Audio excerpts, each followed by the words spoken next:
పోస్టులు మన వాళ్ళు గ్రూప్ 1 గ్రూప్ 2 ఇంకా వగేరా వగేరా ఎగ్జామ్స్ పాపం బాగా ప్రిపేర్ అవుతున్నారు, చదువుతున్నారు. కానీ ఇక్కడ ఆ కమిటీలో మెంబర్స్ ఎవరుంటున్నారంటే అదర్ క్యాస్ట్ వాళ్ళు ఉంటున్నారు. ఉండటం వల్ల ఏమవుతుంది, మన వాళ్ళు టాప్లో వచ్చినా కానీ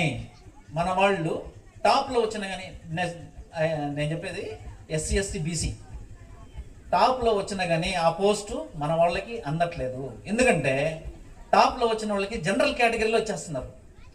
జనరల్ కేటగిరీ కాదు, క్యాస్ట్ పరంగా రిజర్వేషన్ ఉంది కదా, ఆ రిజర్వేషన్లు ఇచ్చేసి అంటే ఆడ ఎంత మోసం జరుగుతుందో అర్థమవుతుందా లేదా మీకు? ఎంత మోసం జరుగుతుందో ఆడ క్యాస్ట్ పరంగా టాప్లో వచ్చిన పర్సన్స్ని క్యాస్ట్ పరంగా ఇచ్చేసి వాళ్ళకి ఇచ్చేసాము, మిగతా అన్నీ వాళ్ళకి ఇచ్చుకుంటున్నారు. మనవాడికి టాప్ 99 వచ్చిన వాడికి తెలంగాణలో రీసెంట్గా జరిగింది న్యూస్ చూస్తే మీకు చాలా అర్థమవుతుంది ఎంత బాధాకరమైన విషయం అంటే. ఇట్లా కూడా ఇప్పుడు కూడా ఇంత వివక్ష జరుగుతుంది. కాబట్టి నేను అందరికి రిక్వెస్ట్ చేసేది ఏంటంటే, టైం చాలా తక్కువ ఉంది. ఇప్పుడు యువసేన ఇక్కడ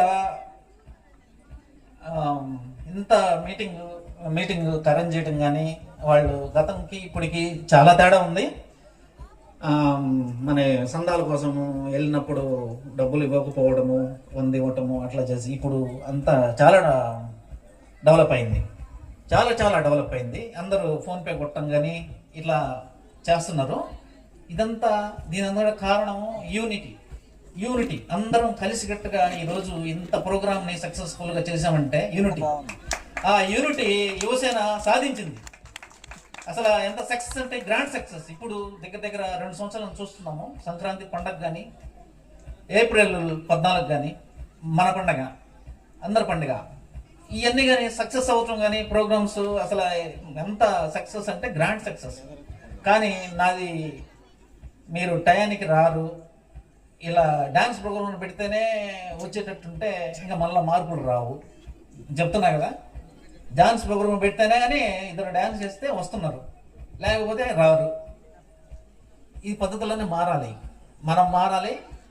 ఇంత యూనిటీ, నాకు చిన్న రిక్వెస్ట్, ఇంత యూనిటీ ఉంది కదా, ఇంత యూనిటీ ఉన్నప్పుడు కూడా రాజకీయాలకు అతీతంగా మనమంతా ఒక యూనిటీగా, రాజకీయాలకు అతీతంగా నేను చిన్నప్పటి నుంచి చూస్తున్నా ఇక్కడ ఎలాంటి డెవలప్ లేదు.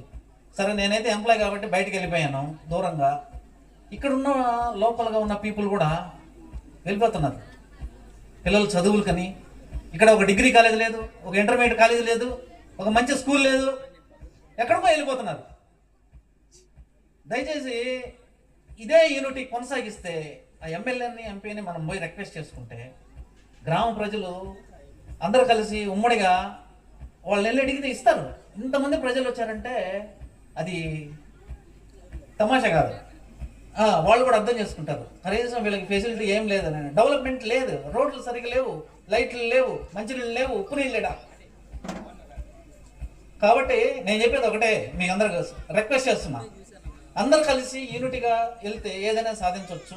మినిమం నీడ్స్ అనేది ఉంటాయి, ఆ మినిమం నీడ్స్ కూడా ఇక్కడ లేవు రామసంపల్లంలో. కాబట్టి దయచేసి అందరూ ఇదే విధంగా ఈ యూనిటీనే కొనసాగించి పోతే రామసంపల్లం డెవలప్ అవుతుంది. కొన్ని ఏరియాల్లో ఓట్లు ఎలక్షన్ జరుగుతూ ఉంటే ఏం చేస్తారంటే వాళ్ళు బంద్ చేసేస్తారు. ఓట్లు ఎలక్షన్ జరగకుండా రావద్దు, మా ఏరియాకి రావద్దు, మేము ఒక లిస్ట్ ఇస్తాం, ఆ లిస్ట్ ప్రకారం మా నీడ్స్, మా అవసరాలు ఎవరైతే తీరుస్తారో వాళ్ళకే ఓటేసి గెలిపించుకుంటాం. అవసరం లేదు మీరు రావద్దు మా దగ్గర కానీ గట్టిగా పట్టుబడి ఊరు చివరిలో గేట్లు కట్టేస్తారు. అలాంటి యూనిటీ రావాలా మనలో, లేకపోతే ఇది డెవలప్ కాదు. ఇట్లా ఉంటుంది ఎప్పుడైనా కానీ. చూడు, నేను చిన్నప్పటి నుంచి చూస్తున్నా ఇట్లాగే ఉంది, ఏం మార్పలేదు. ఈరోజు ఏదో చిన్న సిమెంట్ రోడ్లు కనబడుతున్నాయి. కాబట్టి దయచేసి యూనిటీ అనేది మెయిన్. ఇక్కడ ఉన్న పెద్దలు అందరూ ఉమ్మడిగా కలిసి వెళ్తే, మమ్మల్ని రమ్మంటే మేము కూడా వస్తాము. ఏదో ఆ రోజు ఏ రోజు వస్తే వెళ్తారో అక్కడికి వెళ్ళి కలుద్దాము. మన నీడ్స్ని వాళ్ళకి చెప్తే వాళ్ళు ఇదవుతారు. కాబట్టి సమయం ఎక్కువైతుంది. ఈ అవకాశాన్ని ఇచ్చిన మన అంబేద్కర్ యువసేన సభ్యులకి, గ్రామస్తులకి నా ప్రత్యేక ధన్యవాదాలు. జై భీమ్.